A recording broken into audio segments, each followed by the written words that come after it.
I'm going to talk about something that I can guarantee most people have never thought about, and yet it has massive implications. The topic is how women conceal when they're ovulating.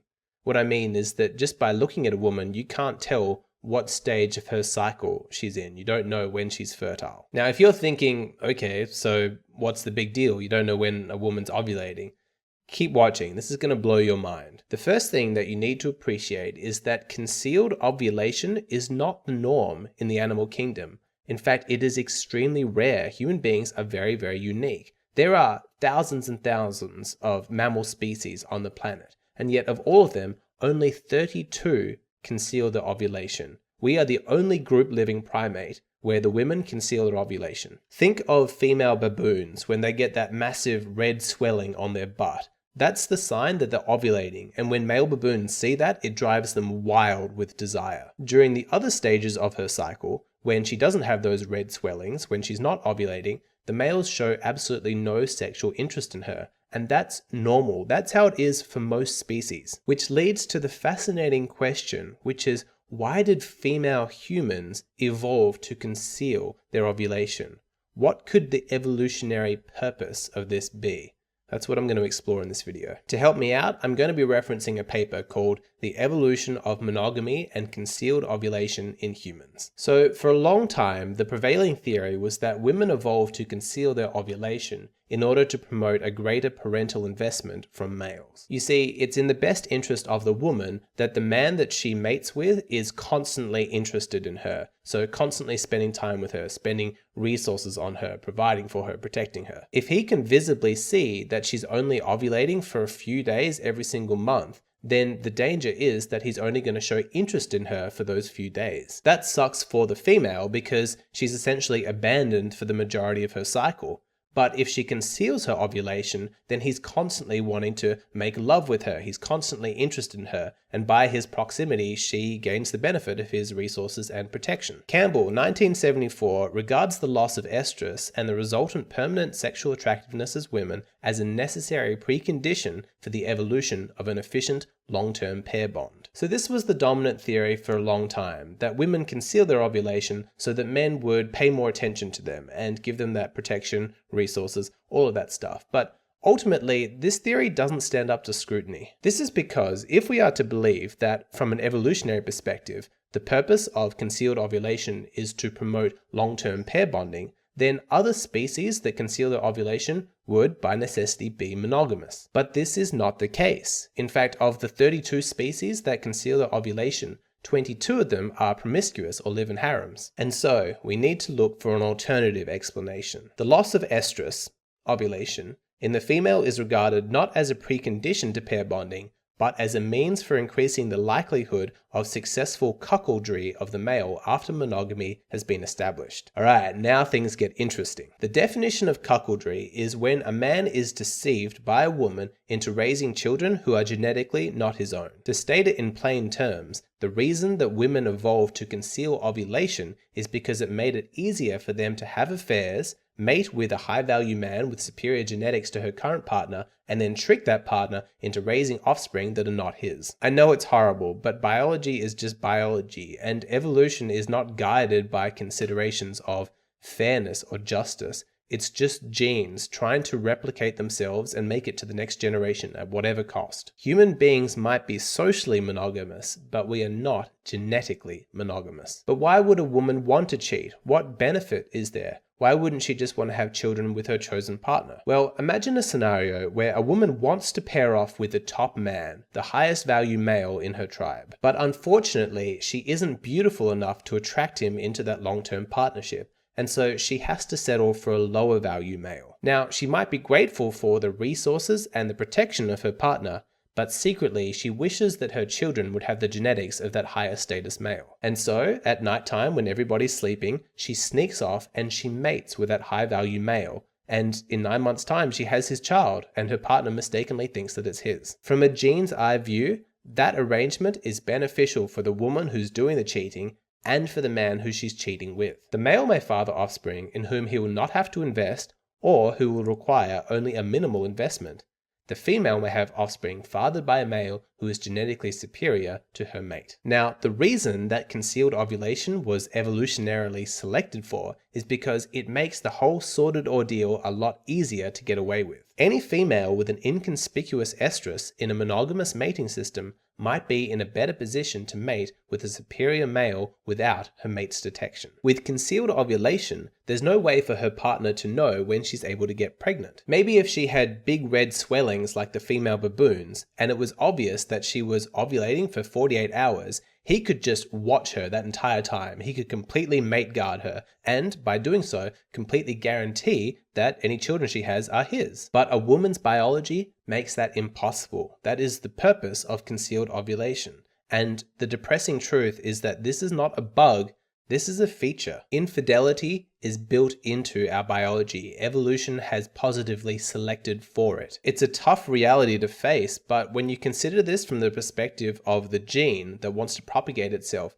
infidelity often makes good sense. This is particularly the case when a woman is paired off with a low-value male. Females paired with low-ranking males would experience greater benefit than would females already paired to high-ranking males, and should thus be expected to copulate outside of the pair bond more frequently. The top value man might not want to actually pair off with that woman and spend his life with her, but from a reproductive point of view, the opportunity to have sex with her, to create children, and then have some other chump raise them for you, that's like discovering the cheat codes to life. The female in any monogamous system should be selected to copulate outside the pair bond with a male of exceptional fitness if the risk of detection by her mate is low, and the male should also be selected to copulate outside the bond when low-risk opportunities arise. Both male and female gain in this situation. The male may father offspring in whom he will not have to invest. When you hear that men and women both have a biological incentive to cheat, that can at first be very depressing, like we're this horribly immoral species. But the truth is that infidelity does not make us the exception.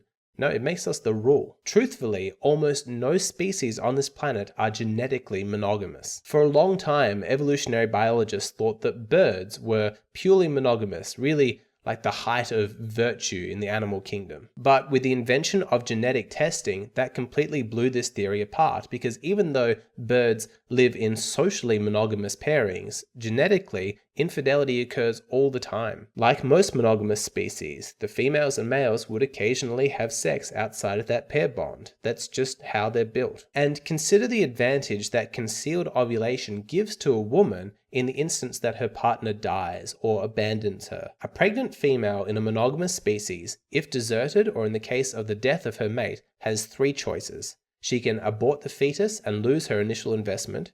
She can continue gestation and attempt to raise the offspring herself, which is unlikely to be successful in most monogamous systems. Those are the first two options, and from the perspective of genes that want to survive, they're not good. So let's look at the third option. She could attempt to convince a male that she is not pregnant in order to cuckold him. Successful cuckoldry would be the most advantageous option for the female.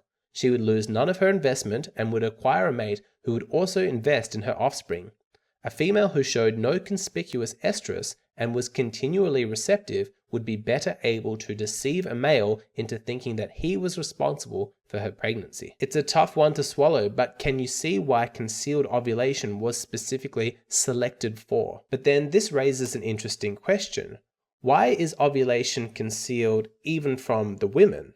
Like, sure, it makes sense that men aren't able to see that ovulation, but surely it would benefit women if they were aware of when they're ovulating. What is the purpose in hiding it from themselves? Well, again, it's all about not raising suspicion and making the act of infidelity easier to get away with. Females should not be clearly aware of ovulation or radically change their sexual behavior with ovulation if loss of estrus functions to increase a female's ability to successfully cuckold when the benefits of cuckoldry exceed the costs. If you think that's crazy, I'll go one further. Because evolution specifically designed women to be deceptive. It selected for it. It encouraged it, because the better a woman is at deception, the more likely she is to be successful at cuckoldry. And even further, selection for deception associated with successful infidelity could lead to the evolution of self-deception.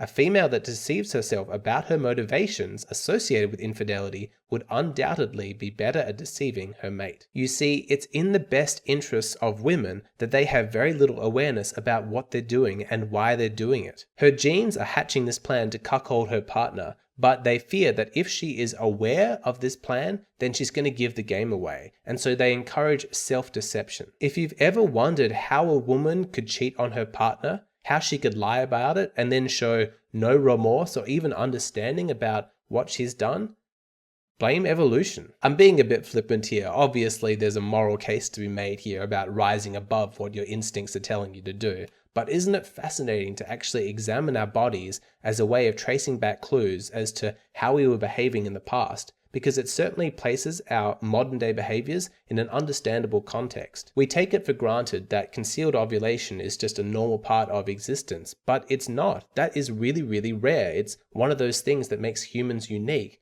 And it's really, really telling as to how much infidelity and cuckoldry has been part of our past. Here we are thinking that we're these terrible creatures because of how much adultery is going on in our culture, thinking that the devil is whispering in our ear, offering us temptation and all of this stuff. But it's always been an uphill battle because there is part of your DNA, part of your genes that encourages that behavior because from a genetic point of view, sometimes it makes sense to do that. Now, I'm glad that you made it to this part of the video. I'm glad that you kept watching because it would be irresponsible for me to provide all of this information without giving you the appropriate context. You could watch everything that I've just said and mistakenly believe that cuckoldry is the norm and that cheating is really, really common.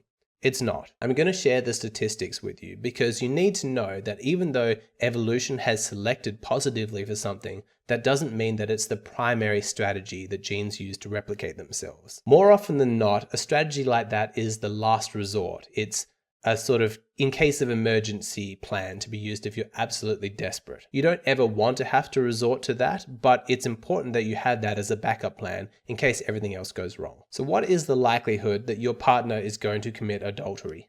Well, let's look at a paper called How Common is Cheating and Infidelity Really? I'll put a link down below. In this paper, researcher John Grohol looks at all of the available data, including my preferred source of information when it comes to social statistics, the General Social Survey. From the 1994 General Social Survey of 884 men and 1,288 women, 78% of men and 88% of women denied ever having extramarital sex. The 1991-1996 General Social Surveys report similar data. In those years, 13% of respondents admitted to having extramarital sex. It sucks that it's that high. I mean, ideally we'd live in a world where adultery never occurred, but statistically speaking, that's not that high. It's the minority, and it proves that infidelity is the exception, it's not the norm. If you read the paper, it references other studies that give similar results. I'm not going to go through them all, but I've put a link down below if you want to read that and check it out for yourself. The conclusion that he ultimately reaches is that from a statistical point of view, the likelihood that you're going to be cheated on in your lifetime is just 25%. Again, yes, it sucks that it's that high, but also keep in mind that as a man, it's going to be lower for you because from all of the research that I've seen, men are more likely to commit adultery and to have affairs than women are. So it's important for you to be aware of concealed ovulation and the likelihood of being, cuckolded and your partner having an affair on you. It's good to be educated about this stuff, but don't become paranoid. Statistically speaking, it's not that common. And so let's finish with this question. How do you avoid being a sucker? How do you avoid being one of those unfortunate chumps that gets cuckolded and tricked into raising some other man's child? Well, actually, we covered this earlier. Females paired with low-ranking males would experience greater benefit than would females already paired to high-ranking males, and should thus be expected to copulate outside the pair bond more frequently. Women are incentivized to cheat when they're partnered with a low-value male. That's when she starts to look for superior male specimens to mate with. So don't be that guy. Don't be the low-value male. Be a high-value male. Be the best possible version of yourself so that she's not even tempted to cheat. The thought doesn't enter into her mind because she already considers you to be the ultimate genetic specimen. And while you're at it, don't forget about the importance of choosing a high-quality woman as your partner. We all have regrettable instincts. Instincts to promiscuity, violence, selfishness, all of that stuff. But a high quality person rises above their biology and chooses to do what's right. And so choose a high quality woman who has the kind of ethical code that you understand and agree with. Somebody who you can Trust. Evolution may have given women concealed ovulation so that they can successfully cuckold men, but that doesn't mean that it has to be your story. That's up to you. Do not buy a woman a diamond engagement ring. Why? That's the topic of my latest video. In this video, I explain the purpose of a diamond engagement ring as a fitness indicator. I explain it in evolutionary biology terms. I also explain the social conventions surrounding diamond engagement rings and why it's absolutely essential that you do not follow these social conventions and the dangers of what's going to happen to you if you do. I explain the kind of gift that you should give a girl in order to stand out and beat all of the competition. And lastly, I explain from a psychological point of view why it's a red flag if your partner demands a diamond engagement ring. If that's her expectation and she feels entitled to that, what does that say about her personality? If you're a man who's confused about what role gifts should play in a relationship and how to navigate that whole minefield, this is the video for you. For every video that I post on YouTube, I post an additional bonus video on my Patreon page. That means that right now you're only seeing half of the total content that I create. If you'd like to go and see the other half, please sign up on my Patreon. It's just $5 a month. You get access to a whole bunch of exclusive content, and it's a fantastic way to support the channel. I really hope to see you over there.